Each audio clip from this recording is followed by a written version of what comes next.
Well, Michael, if there is anyone who is unqualified to fry a turkey, you're listening to him. Yeah, that's right. Well, we're here at the Pittsburgh Fire Department where we're going to learn how to properly fry a turkey, also how to improperly fry a turkey maybe. And that's why we're joined this morning by Chief Riley. Chief Riley, you've been on the job for 3 weeks. Things going well so far? So far, it's been a fantastic experience for me. I'm so happy to be here and thankful that the city's given me the opportunity to serve. Well, I'm happy that to have you here to be the expert in this situation. You've been in the fire world for 40 plus years, and have you done anything like this before? I've been involved in some of these demonstrations before, and certainly I've been involved in situations where turkey frying has gone bad.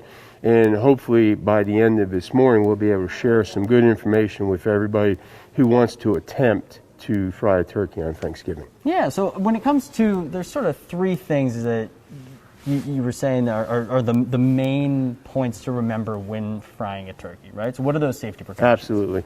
I'd say the very first thing is it's a little complicated of a process. Right. So this is not something that you want to run out the night before Thanksgiving and just think that there's nothing to it. So you need to do your research when you buy your fry kit. Make sure you read all the directions. The Consumer Safety Products Commission has a lot of good information online, and you can do a lot of research. Just, Google frying turkeys. And it's going to walk you through the process, and it's going to walk you through the safety precautions. From my standpoint as fire chief, there's a couple things that I think are absolutely crucial. Number one, never fry a turkey inside any type of building, inside a garage, inside a storage building, anything like that. You need to set your fryer up on a firm surface, preferably concrete. I don't advise people to use a fryer on a deck just because if something happens and the oil spills out of the fryer, you're on a wooden deck. Right. So I'd caution against that. The second thing that is very important is when you fill the fryer, make sure that you leave enough room so when the turkey goes in, the oil doesn't displace outside the fryer. Gotcha. And that's all in the directions. If you'll follow the directions, you'll be fine. And the third thing is never stick a frozen turkey into boiling oil. Right. That's where the very explosive reaction happens.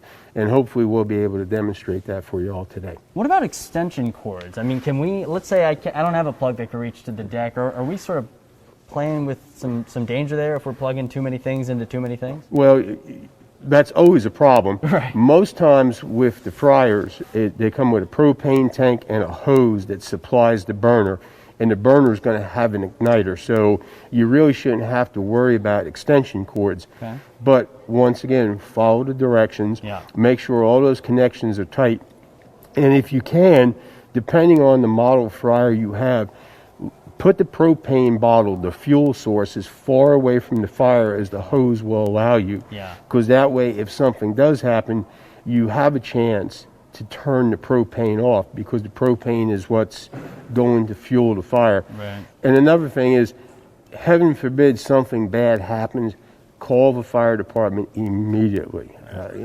If you can shut the gas off, that's great, but make sure someone calls 911, because these can be very dynamic situations, and the sooner we get there, the better chance we have to remedy the problem. Something else that I'd advise is take some aluminum foil and wrap the supply hose, and we can go out and look at the fryer later on.